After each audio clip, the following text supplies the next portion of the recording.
I bought this place at the edge of the Sawtooth Range because I wanted the kind of silence that actually rings in your ears, a place where the only thing I had to answer to was the change in the seasons and the occasional elk wandering through my front yard. You see, after 30 years of swinging a hammer and building other people's dreams in the city, I'd earned the right to some peace. So I took my savings, bought this cedar cabin in cash, and figured I was done with the world's nonsense. But about 3 weeks into my retirement, I realized that some people just can't stand it when a man minds his own business.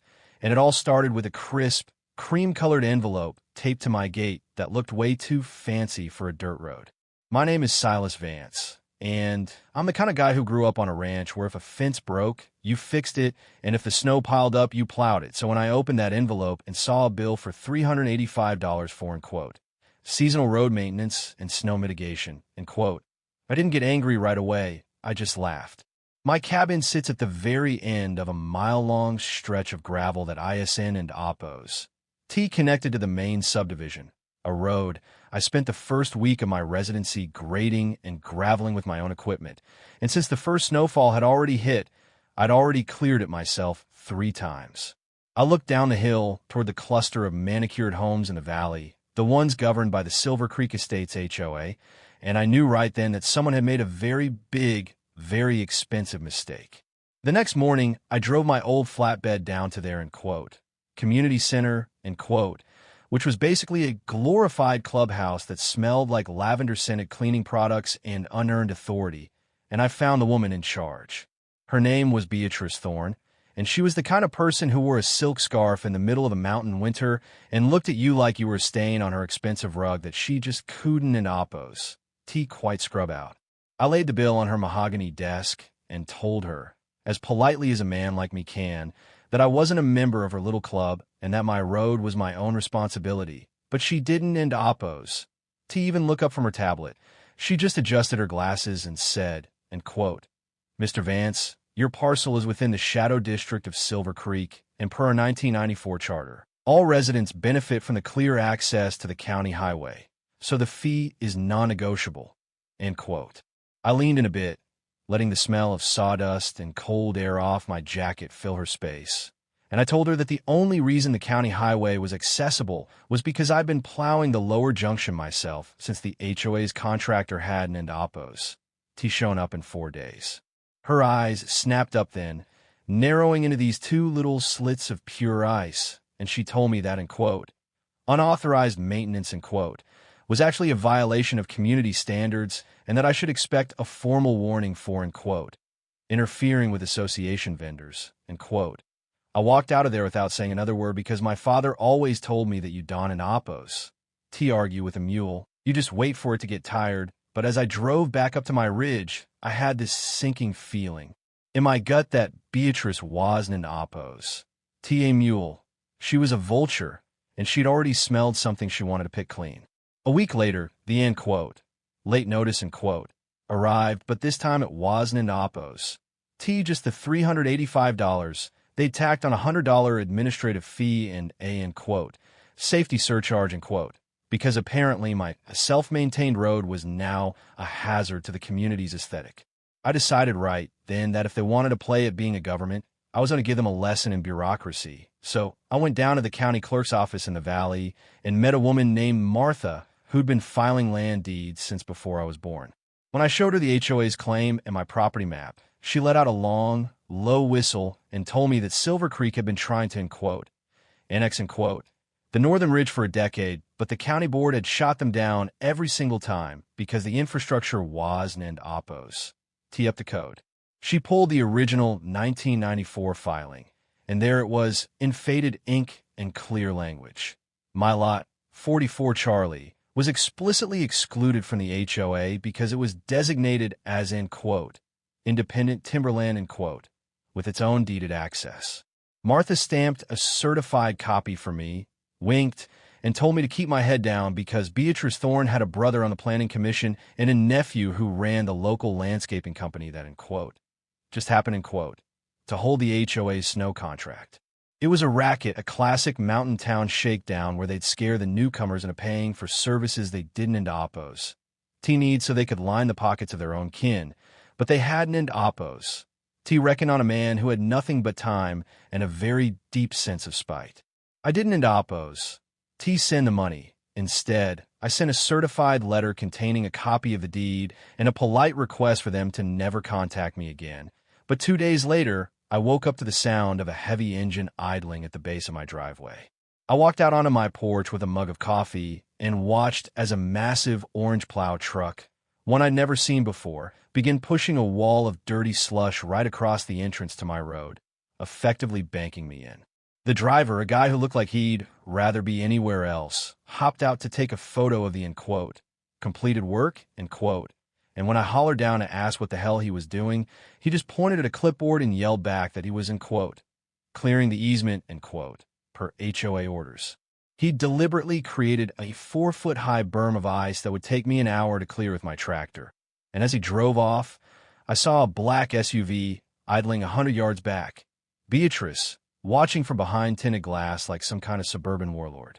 That was the moment the gloves came off, because you can threaten my wallet and I'll fight you in court, but you block a man's exit in a mountain winter where an emergency could happen at any second, and you're not playing politics anymore. You're playing with lives. I spent the afternoon not just clearing that berm, but installing a high-definition, solar-powered trail cam system hidden in the pines at the entrance of my property, and I rigged a sensor that would alert my phone the second a vehicle crossed the unofficial boundary they'd claimed. The escalation didn't oppose. T stopped there because a few nights later, while the wind was howling through the ridge, my phone buzzed with a motion alert, and when I pulled up the feed, I saw 2 figures in heavy parkas at my gate. They weren't oppose. T plowing this time. They were spray painting a large neon orange X on my private bridge and hammering a property seizure pending sign into the frozen ground. I didn't oppose. T rushed down there. I just sat in my darkened living room, watching the infrared footage as they laughed and took selfies in front of my home, and I recognized the younger one as Beatrice's nephew, the one Martha had warned me about. They thought they were untouchable, protected by a web of local influence and a board of directors that did whatever Beatrice told them to do. But they didn't oppose. T realized that every time they stepped onto my land, they were handing me another link in the chain I was going to wrap around their necks. I took the footage to the local sheriff, a guy named Miller who had a face like a topographical map of the desert, and he looked at the video, then at the certified deed Martha had given me, and he just sighed. He told me that Beatrice had been a thorn in his side for years, always calling in nuisance complaints against anyone who didn't oppose. T keep their lawn at exactly 3 inches, but until now, it had all been civil, but this was criminal trespass and vandalism. He told me he'd filed a report, but he warned me that the local magistrate was a regular at Beatrice's Sunday brunches, and I might find it hard to get a warrant that actually stuck. That's when I realized that to beat a system this corrupt, I couldn't oppose. T just play by the rules. I had to use their own greed against them. So I reached out to a few of my neighbors down the ridge, people I'd mostly ignored but who I knew were also being squeezed by the Silver Creek fees. We met in secret at a diner 2 towns over, and as we talked, a pattern started to emerge. It wasn't oppose. T just snow removal. It was mandatory roof inspections that always found leaks only the HOA's preferred contractor could fix, and environmental assessments that cost thousands but never resulted in a single report. We started a shared folder, a digital ledger of every fake fine and every forced repair, and we realized that Beatrice wasn't oppose. T just overreaching. She was running a massive kickback scheme that was likely worth hundreds of thousands of dollars. The breaking point came when I received a summons to appear at an HOA disciplinary hearing, which was hilarious since I wasn't oppose. T even a member, but I decided to go anyway, not to defend myself, but to witness the theater. The room was packed with terrified retirees and a few angry younger couples, and Beatrice sat at the head of the table like she was presiding over the Nuremberg trials. And when she called my name, she started reading a list of violations that sounded like they'd been pulled from a fever dream. She accused me of degrading the community's safety profile and willful defiance of established easements and she announced that the board had voted to place a lien on my property for the unpaid fees, which had now ballooned to over $5,000 due to, in quote, legal expenses, end quote. I waited until she was done, until she looked at me with that smug, triumphant smile, and then I stood up and pulled out a small digital projector I'd brought in my work bag. I didn't end oppos. Say a word. I just aimed it at the white wall behind her and hit play. And the room went dead silent as the footage of her nephew spray painting my bridge appeared in 10-foot-tall clarity. Then I flipped to the next slide, which was a side-by-side comparison of the HOA's financial audit and the personal bank records of Beatrice's, in quote, landscaping, in quote, company, which I'd managed to obtain through a whistleblower who was tired of the graft. It showed that nearly 60% of the snow removal budget was being funneled into a holding company that listed Beatrice as the primary beneficiary. The gasps in the room were like a physical wave, and Beatrice turned a shade of white that matched the snow outside, her mouth opening and closing, but no sound coming out. I told the room, very calmly, that I'd already sent copies of this evidence to the State Attorney General and the FBI's White-Collar Crime Division, and that if anyone here had paid a fine in the last 3 years, they might want to hold on to their receipts because they were about to become evidence in a racketing trial. The hearing turned into a riot within seconds, but not the violent kind. It was a riot of realization, as people who had been bullied for years suddenly saw the monster for the small, pathetic thief she actually was. Beatrice tried to run for the side door, but Sheriff Miller was already standing there, leaning against the frame with a pair of handcuffs dangling from his finger, and he just gave her a little nod and said, and quote, "Morning, Beatrice, I think we need to have a long talk about your brother's planning commission votes," end quote. The fallout was spectacular. The Silver Creek HOA didn't end oppos. Just collapsed. It imploded under the weight of a dozen lawsuits, and by the time the dust settled, Beatrice was facing 5 years for fraud and embezzlement, and her nephew was doing community service scrubbing the very spray paint he'd put on my bridge.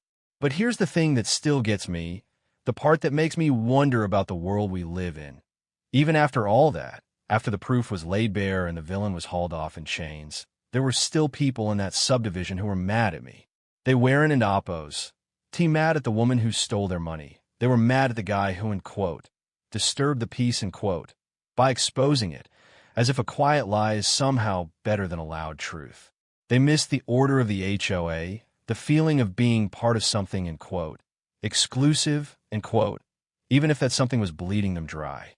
I'm back at my cabin now, and the silence is finally as deep as I wanted it to be, but every time I drive down my road, I look at that bridge, and I can still see the faint outline of that orange, in quote, X, in quote, under the new coat of paint. It's a reminder that freedom ISN and oppos. Just about owning a piece of land. It's about the constant, exhausting work of defending it from people who think they know how to live your life better than you do. So, I have to ask you, if you found out your community was built on a foundation of lies, but keeping quiet meant your property value stayed high, would you blow the whistle, or would you just keep paying the bill? I chose the fight, and I'd do it again in a heartbeat, because at the end of the day, I can look at my reflection in the mountain stream and know that the only person who owns Silas Vance is Silas Vance. What about you? Is your peace worth the price of your integrity, or are you just waiting for someone like me to come along and break the silence for you? Let me know in the comments, because I'm real curious to see where people draw the line these days.